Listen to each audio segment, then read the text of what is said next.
खाने हुनु मरे म त मरे hello everyone welcome to my blog. मेरो नाम चाहिँ सुजाता गौतम हो फ्रम ताप्लेजुङबाट। अनि आज चाहिँ मेरो भदैको न्वारान थियो अनि म चाहिँ बिहानै उठेर यो चाहिँ अचार बनाउनको लागि मैले चाहिँ अर्ग्यानिक फिलुङ्गे भुट्दैछु है साथीहरू। फिलुङ्गे यहाँ चाहिँ भुटेर राखेँ मैले मेथी, यहाँ चाहिँ छ फिलुङ्गे। ओ माई गड। यहाँ चाहिँ हालेँ मैले के अरे यो फर्सीको बिहा भुट्दैछु एकै ठाउँ हालेर। यो चाहिँ हाम्रो बाउ छोराको न्वारानको लागि पिठो कुट्दैछिन्। यो चाहिँ न्वारानको लागि पिठो कुट्दै गरेको। यहाँ चाहिँ हुनुहुन्छ हजुरआमा, पिठो कुट्नेवाला चाहिँ बाउ, नयाँ बाउ। ल हामी चाहिँ भर्खर उठ्दैछौँ गाइस।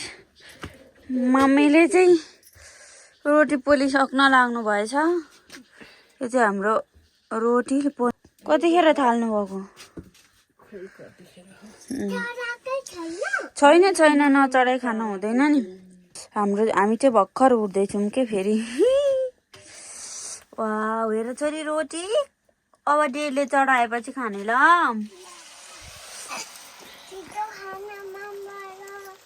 मन पर्यो छिटो खानु मन पर्यो। छिटो खानु मन लाग्यो। कसैले त यहाँ भर्खर उठेर खानु मन लाग्यो। ए अब डेडीले चढाएपछि ल। यो त भाइको न्वारान गर्ने रोटी हो नि त।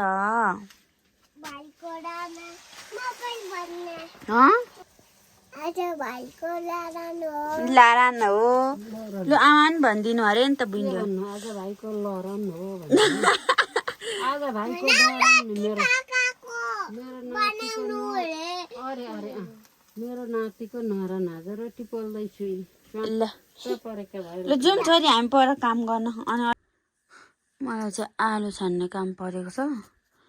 यो चाहिँ के तोरीको जगटा लगाएर राख्नुभएको रहेछ। यो चाहिँ पोहोरकै आलु हो कि बिग्रिन्छ भनेर यसरी राखेको होला। कस्तो छ है त अब।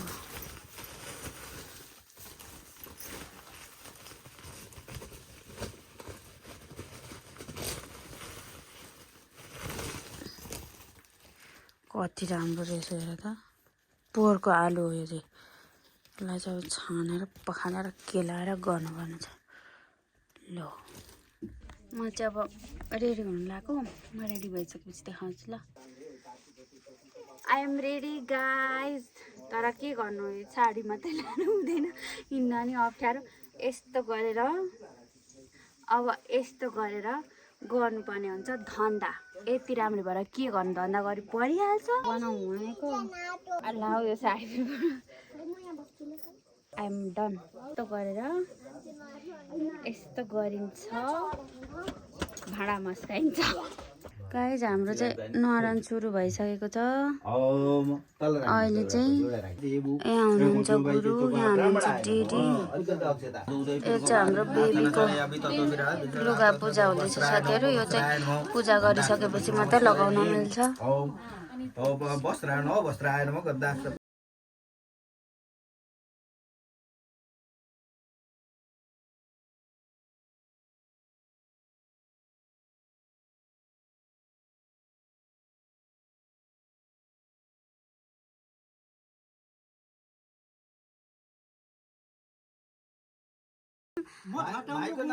राखिँदैछ ल।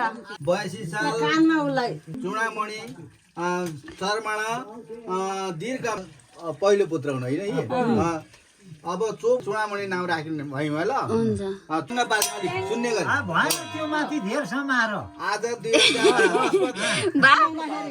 सुन भाइले नाम सुनो। उत्पन्न भएका नाम शर्मा दीर्घमायु भूयात।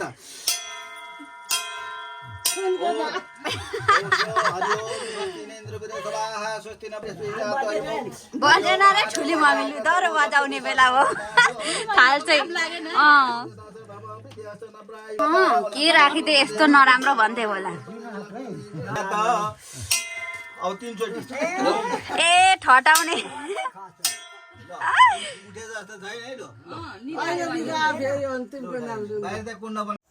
यो चाहिँ एक्ज्याक्टली पनि मलाई राम्रोसँग चाहिँ थाहा भएन, तर यसले चाहिँ कुण्ड बनाउने भन्दो रहेछ। अनि यहाँनिर चाहिँ सानो बच्चालाई को खुट्टामा टेकाएर घामतिर देखाउने भन्ने हुँदो रहेछ साथीहरू। मलाई चाहिँ त्यस्तो मजाले थाहा छैन, अब गल्ती भए पनि माफ गरिदिनु होला। मैले सुने अनुसार चाहिँ त्यही नै हो, यही हो भन्ने छ साथीहरू। त्यसको कुर्कुरो यहाँ टेकाउनु त। हरि ओम स्वस्ति न इन्द्र त्यहाँ टेकाएर नि हरि ओम स्वस्ति स्वस्ति न पुखा विश्ववेदा स्वस्ति न तात् यसो सूर्यलाई यसो देखाइदिने माथि घाममा देखाइदिनु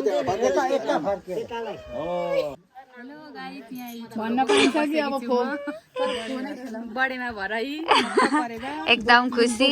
यता छन् आमा, यता के हो आन्टी? हजुरआमा। यता हुनुहुन्छ हजुरआमाहरू नै। कति चढाउने काम हुँदैछ गाइस यहाँ चाहिँ। श्री गणेश भगवानको जय भगवानको जय देवी माताको जय शंकर भगवानको जय विष्णु भगवानको जय देवताको जय देवताको जय देवताको नाङखोलाङका कालिका देवीको श्री राधे राधे। हर हर महादेव शम्भो हरि ओम जने न जनमय आँखा छोपोय टोपीले छोपोय मलाई पनि हेर्यो तिमीलाई लान्छु कति मजाले हेरेको मजाले पो हेर त नानीले त। गाइस यहाँ चाहिँ होम गर्दै हुनुहुन्छ, तर धुवाले हेर्नु न राम्रो राम्रो। यहाँ चाहिँ हुनुहुन्छ हाम्रो तासे टोलीहरू, खेल्दैछौँ। यता हजुरआमा बसिराख्नु भएको छ, यता छ मेरो भाइ मोबाइलमा बिजी। मरे म त मरे गर्दाखेरि चाहिँ यस्तो हुन्छ। एकछिन न यहाँ च्याउ हेर्न आइहाल्छु म। यहाँ चाहिँ हुनुहुन्छ हाम्रो आमा टोली, आमा भाउजू सबैजना हुनुहुन्छ।